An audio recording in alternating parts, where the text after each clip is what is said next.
Part 2, we're going to start with example 3. And remember, I just got through teaching you substitution and I just got through teaching linear combination. Now, it depends on the equation and your personal taste on which one you like to use. Some of these are easier solved using the substitution method that I taught above, and others are simply just not worth your time.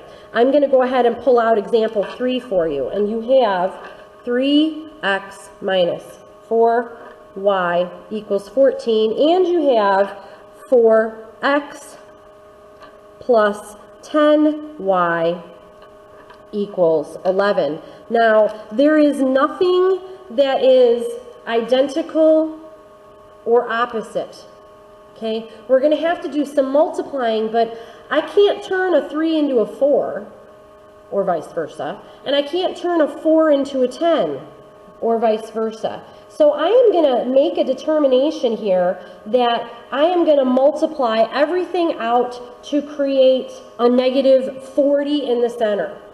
Okay, I mean to create a 40 in the center. So this guy will get multiplied by a 10 to create a negative 40, and this guy will be multiplied by a 4 to create a positive 40. Then when I use the linear combination method, this item will cancel out. So the first equation, 30x minus 40y equals 140. That's the first equation, multiplied by the 10 so that I would create a 40.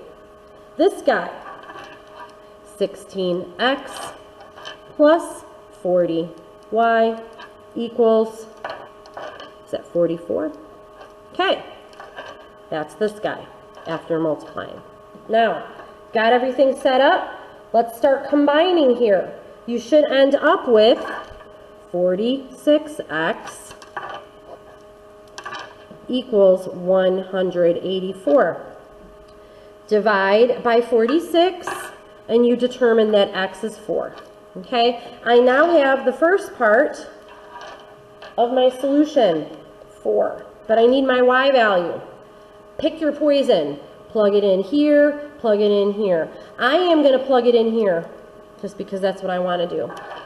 4 times 4, which you already know is 16.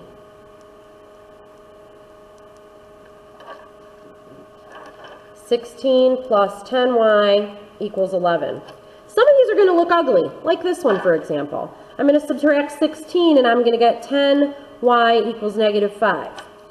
I'm going to divide by 10, and I'm going to get y equals negative 5 halves, which is negative 1 half. Okay? Make sure you do reduce. There's your answer. Okay? That finishes that one. This would not have been very convenient to try and put into the substitution method because it would have been very difficult to solve for x or y. You would end up with fractional forms, and that would have just been a mess to play with. So this method, I would always, always, always recommend using the linear combination method. Okay? Now, that being said, example 4 is one where it's pretty clear which method you're going to use. Example 4. We've got x plus 2y equals 11, and that should be a 1, and y equals negative half x plus 4, negative 1 half x plus 4. Look at that, y equals. So this mess can get substituted for the value of y, which will look like this. X plus 2 times negative 1 half x plus 4, because this is y, equals 1. Okay? Y is this, so we substituted it in for y. There it is.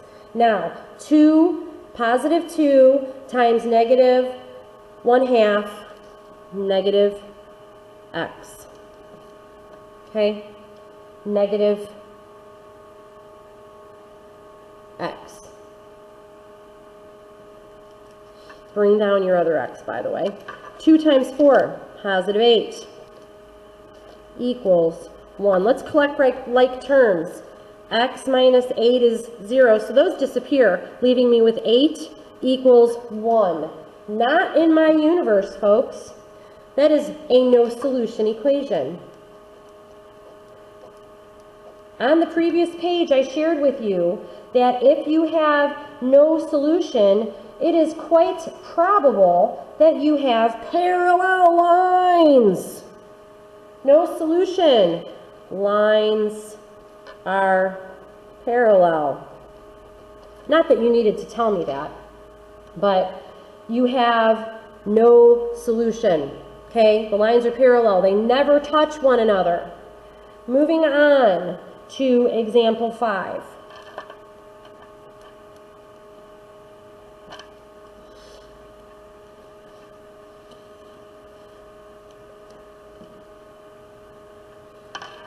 Negative 3x plus 5y equals negative 6 and 6x minus 10y equals 12. Okay? So, look at this. Let's multiply this equation here by, this equation here by a 2. That'll create a negative 6, won't it? Won't that be handy? So, 2 times that, negative 6x. 2 times positive, plus 10y. 2 times that, negative 12. If we add all that together, I get 0 plus 0 equals 12. Is that true? Well, yeah, 0 is 0. So all numbers that satisfy one equation would satisfy the other. Okay? All numbers that are good in one are good in the other. Okay, so you cannot just tell me all numbers, because that's not correct. That's implying that the entire graph is covered by these. But what you do have to tell me is a few solutions that would make this work. Okay, a few solutions that would make this work. They've given us 3 in our book. They have 0, negative 6/5. They have 2, 0, and they have 7, 3. So I'm actually going to show you how you can find some solutions. I'm going to take this mess right here.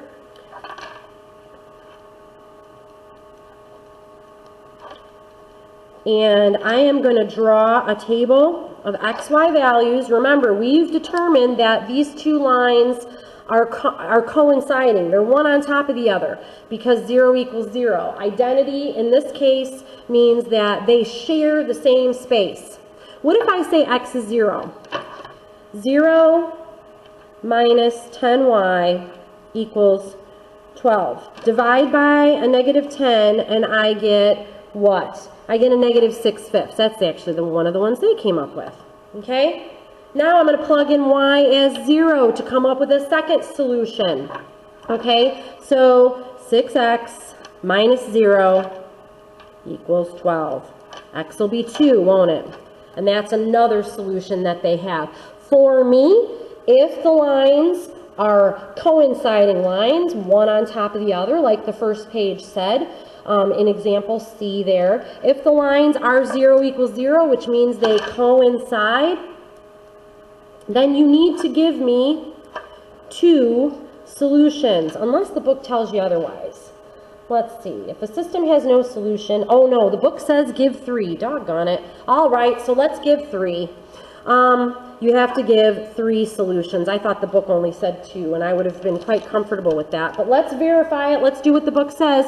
Let's do x is 1. If x is 1, then it's 6 times 1, which is 6 minus 10y equals 12. Subtract 6, negative 10y equals 6. So I have y equals negative 6/10, otherwise known as negative 3 fifths, okay? Now I have 3 solutions, and haha, that's not one of the ones that they have. So there is my list of solutions that you will need to have for me, okay? So this is not easy stuff, and I highly recommend that you review this video. This video can be found on TeacherTube, and assuming that internet connections work well tonight, it will be uploaded for your perusal between now and then. So if not, when the school gets the internet up and running, you'll have access to all of my videos. I am putting them all on TeacherTube for you to work with. That is the end of lesson 3.5, Algebra 2. Today's homework assignment is 3.5, 1 through 31. You're doing the odds today, and I expect to see work. If all I see is answers, it's not going to be worth my time, and it's not going to be worth a grade. So do your best. Good luck.